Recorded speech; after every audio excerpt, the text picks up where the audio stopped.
আমাক ট্ৰেন্সফাৰ লাগে কোনোবাই কয় মোৰ ছোৱালীজনী দূৰত কোনোবাই কয় মোৰ ল'ৰা দূৰত কোনোবাই কয় মোৰ বহুত কিবা কিবি কৈ থাকে আৰু মুঠতে এতিয়া আমি কি কৰিছো ট্ৰেন্সফাৰৰ কাৰণেও এটা আমি নতুন ব্যৱস্থা কৰিছো প্ৰত্যেক বছৰত আপোনালোকে সুবিধা পাব আমি এটা পোৰ্টেল কৰিছো স্বাগত সতীৰ্থ 1 তাৰিখে আমি খুলিম এইবাৰৰ পোৰ্টেলটো 1 ফেব্ৰুৱাৰী দিনাখন খুলিম যেনেকৈ ইয়াত শিৱসাগৰ মানুহ আছে গোৱালপাৰা মানুহ আছে সেই পোৰ্টেলত গলে আমি নিজৰ নাম ৰেজিষ্টাৰ কৰিলে তেতিয়া আমি এজন মেচ বিচাৰি পাম যে এও ডিব্ৰুগড়ৰ পৰা আহিব যোৰহাটলৈকে আৰু এও যোৰহাটৰ পৰা ডিব্ৰুগড়লৈকে যাব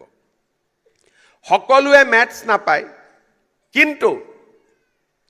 যিমানে নতুন চাকৰি উলিয়াই থাকে লাহে লাহে মেথছ পাই গৈ থাকে যোৱা বছৰ আমি 10,000 ল'ৰা ছোৱালীক কম্পিউটাৰতে ট্ৰেন্সফাৰ কৰি দিছো কোনো অফিচত আহিবলগীয়া হোৱা নাই নিজৰ য'ত চাকৰি কৰে তাৰ পৰা পোৰ্টেলত নাম দিছে হিগনেও পোৰ্টেলত নাম দিছে মেচিনে নামটো মেচ কৰি দিছে মিউচুৱেল ট্ৰেন্সফাৰ অৰ্ডাৰ ওলাই গৈছে কেতিয়াবা 1-to-1 ট্ৰেন্সফাৰ অৰ্ডাৰ হোৱা নাই কিন্তু 3-4